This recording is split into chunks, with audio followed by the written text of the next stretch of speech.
your drawings. Trust me.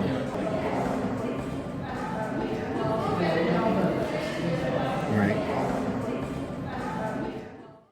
So what happens is like the direct action, so the organizing happens here. The research. The aesthetics.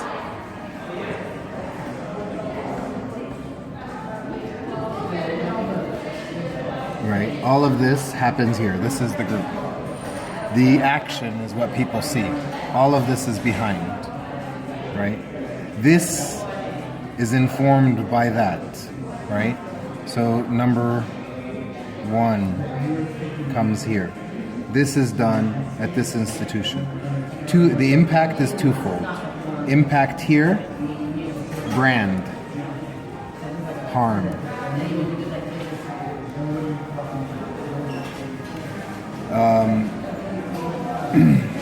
Impact here, it ricochets. The action reverberates back. So the action here Yes. comes out to other people. Okay. Right? And that has to do with imagination, pedagogy, right? And redefining art. I mean, there's probably a lot more. And a lot more. Yeah, sure. But I mean, Yeah. you see Yeah, what I I'm under- saying? yeah, It's I the understand. directional aspect of it. Here, there's a brand harm, comes from the media. But it's also a material harm. Material Do you want to use the word harm? impact. Okay. Yeah, it is. Because, and here's I mean, why. I think there's a better word than harm, but go ahead. No, because it's about power, right? No, this is important. Power to produce leverage. The powerless need leverage. So how do you do leverage? You do action, but the leverage has to be for a purpose, and the purpose has to be perceived as legitimate. Yeah, but for me, this is over here, no? Because it's not Wait, about these people. let Who me are they? write this There's down. communities too. Yeah. And this is not just this way. It opens up again. But the organizing. No. The organizing is here. The The organizing with the organizing sign, community. but the research, yeah, no. That's not always the case, though. I'm talking about the museum. Oh. I'm talking about the Brooklyn Museum. So this idea of material harm has to do with losing control of space, of From the the s- museum. Okay. Losing control of the space, and it has to do with insurance. That was at Guggenheim, though. What? That was at Guggenheim. If we wanted to do it again, and we wanted at any point, if we did things like we put stuff on the wall, right? That also. I guess it's not just then about material harm. Like, that's why I don't want to use the word harm What do you or wanna like use? branding.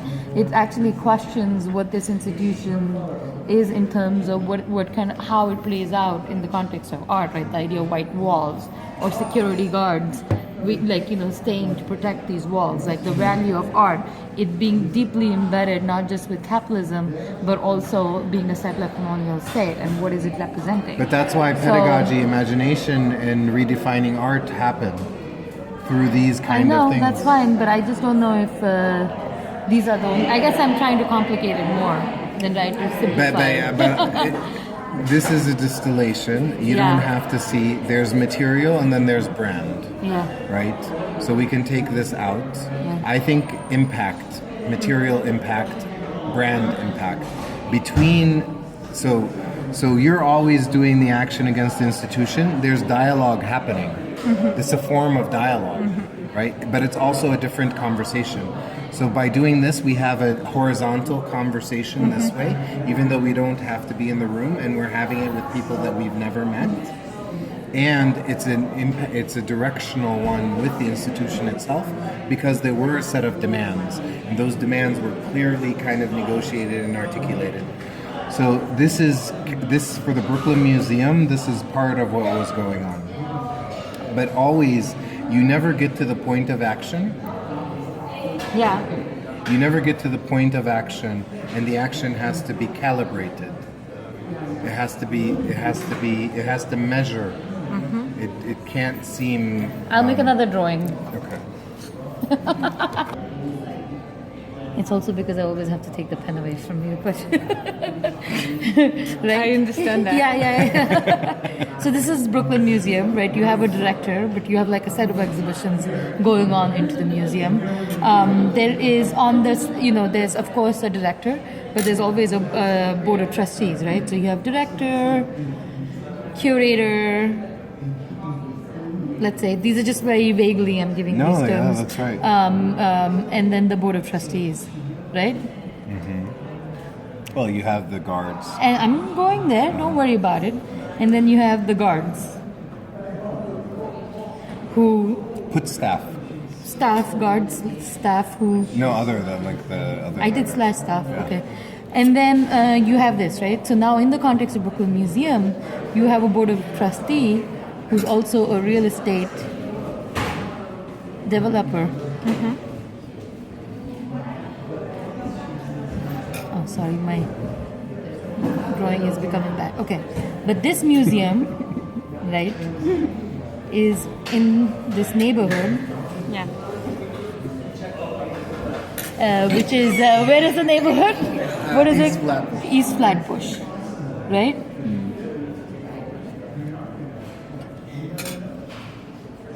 And people who are getting displaced from this neighborhood, displacement in the form of gentrification, right? Yeah.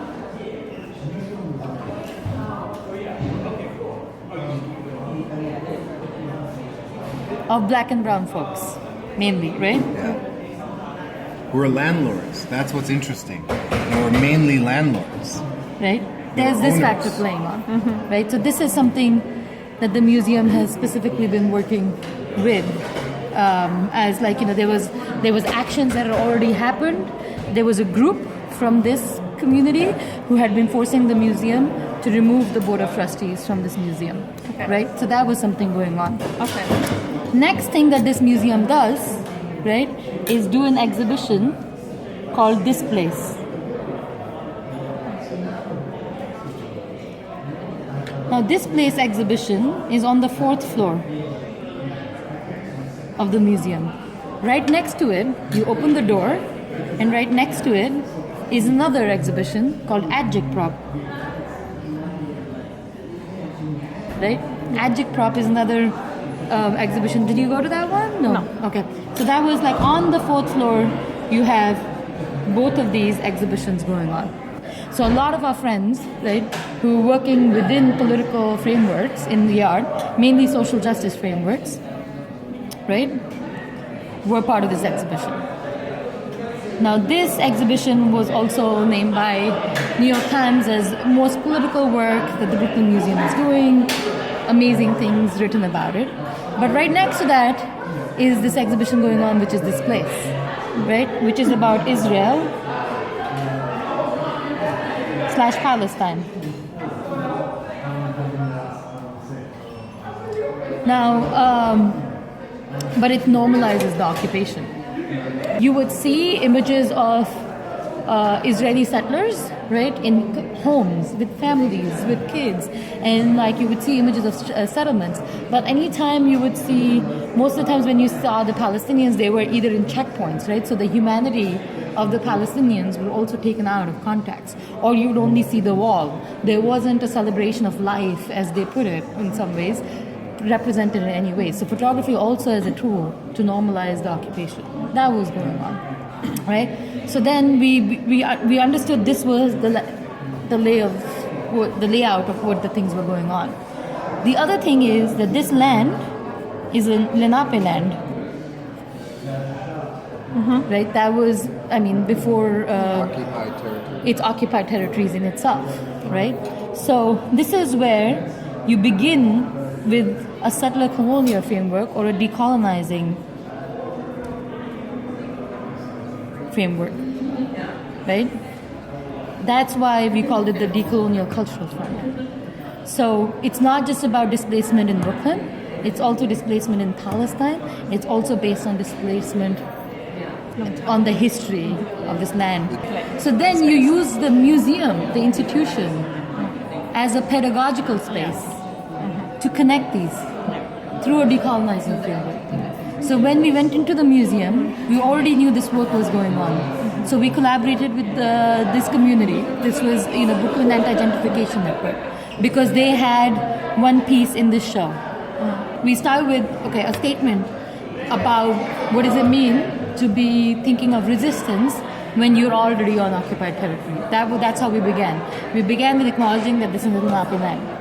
After that, these mic checks are available on the website decolonizethisplace.wordpress.com, and it was a series of 5 different mic checks in the pedagogy of the space. The second, I can't remember exactly, but the mic checks were also around photography and how photography gets used in normalizing an occupation. The third one was around how this place as an exhibition, even though does not fall into the BDS framework, which is boycott, divest, sanctions, which is related to boycotting Israeli products, or there's a cultural boycott also of Israel governmental funding organizations. How this place as an exhibition bypasses that by private funding. A lot of that private funding comes from Israeli banks, or banks that, if they're not Israeli banks, that fund the settlements, right? So there's a lot of research that we did around the funding of how this exhibition even came together. 86 funders, some of which were just shell companies, and we posted all that research. So we knew that going after the Brooklyn Museum is going to be a very big thing, and that we needed to be on very solid ground. One of the things we also did was change the names that were there in the exhibition. They were Israeli names that come from indigenous Palestinian names. So renaming, the idea of renaming, putting tags on the wall, right? So you did that. We did that. That's where you have the material cost of insurance and all of that come in.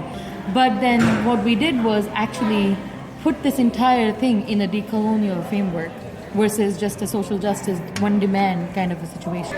We create a crisis amongst these things, and simultaneously the action opens up space. So if the director and the curators actually didn't like this show, but the board of trustees are the ones that have control, you create space for something there to happen. Because this is, and then of course the communities that you're accountable to, which is a lot of, In other words, she wanted a pen and then a paper, and then she went... Right?